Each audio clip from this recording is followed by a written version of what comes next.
इस साल खरीफ फसलों का जो रकबा है वो लगभग पिछले साल के बराबर पहुंच गया है, लेकिन अभी भी एक चिंता है। चिंता ये है कि दालों का रकबा, दलहन का रकबा पिछले साल से पिछड़ा हुआ है। 28 जुलाई तक देश भर में 830 लाख हेक्टेयर में खरीफ की खेती दर्ज की गई है, जबकि पिछले साल ये 832 लाख हेक्टेयर थी। यानी आपको तो ये लगेगा पिछले साल के हिसाब से तो बराबर है।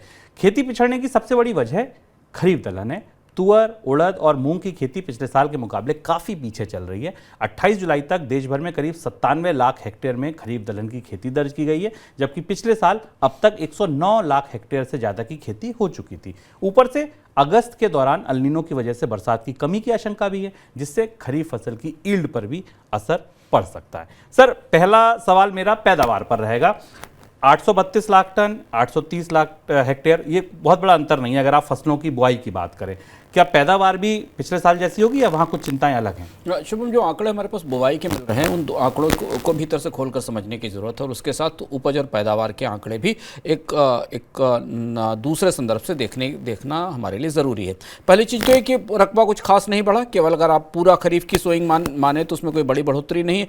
दलहन में, अरहर में 16% की गिरावट है, उड़द और मूंग में, उड़द में करीब 14% की और मूंग में 7% के आसपास की गिरावट है। तो यहाँ तो स्पष्ट रूप से क्लियर हो गया कि दलहन का उत्पादन पिछले साल से कम रहने वाला, उसकी उपज कम रहने वाली है।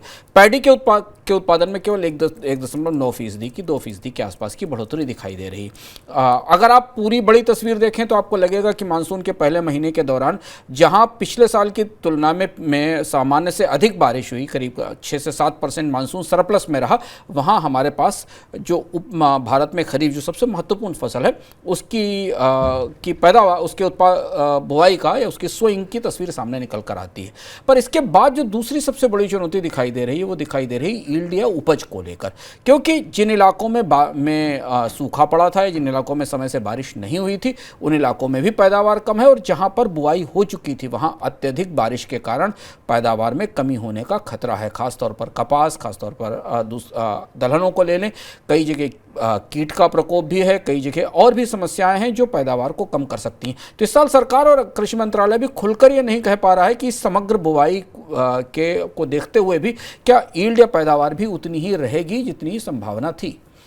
पैदावार पर समस्या है, आशंका है, यहाँ पर चिंता आगे बढ़ सकती है। लेकिन अगला सवाल सर अल नीनो को लेकर है। कल से 1 अगस्त से दूसरा चरण शुरू हो जाएगा, आधा मानसून पास हो गया।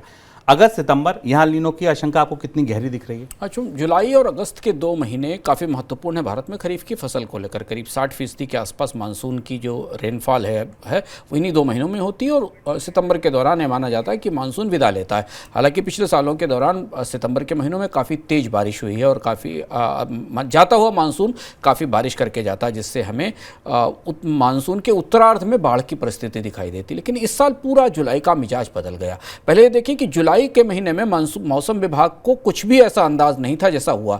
बैक टू बैक जो बंगाल की खाड़ी और अरब सागर में लो प्रेशर एरिया बने, उनके कारण और तूफानों के कारण पूरा का पूरा जुलाई का महीना दोनों स्थितियों में, फसल की दृष्टि से, के उत्पादन की दृष्टि से, और भारत में पूरे जल प्रबंधन और बाढ़ प्रबंधन की दृष्टि से बेहद चुनौतीपूर्ण रहा।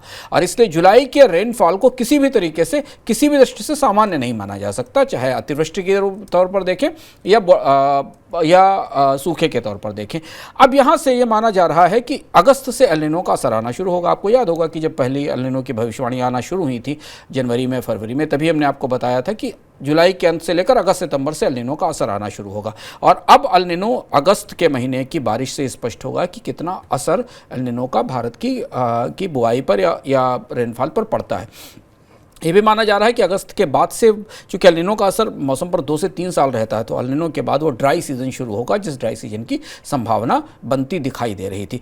इसलिए अगस्त में अगर बारिश कम होती है तो खरीफ की जो फसल का जो सबसे क्रूशियल पार्ट है, जहाँ दोबारा बारिश की ज़रूरत है पैदावार को बढ़ाने के लिए, वहाँ चुनौती आ सकती है। फिलहाल अभी जो आंकड़े मिल रहे हैं, जो मौसम विभाग से जो सूचनाएँ मिल रही हैं, उस हिसाब से समुद्री तापमान के जो संकेत हैं वो ये दिख रहे हैं कि अगस्त के महीनों में बादलों पर और बारिश पर इसका असर रहेगा।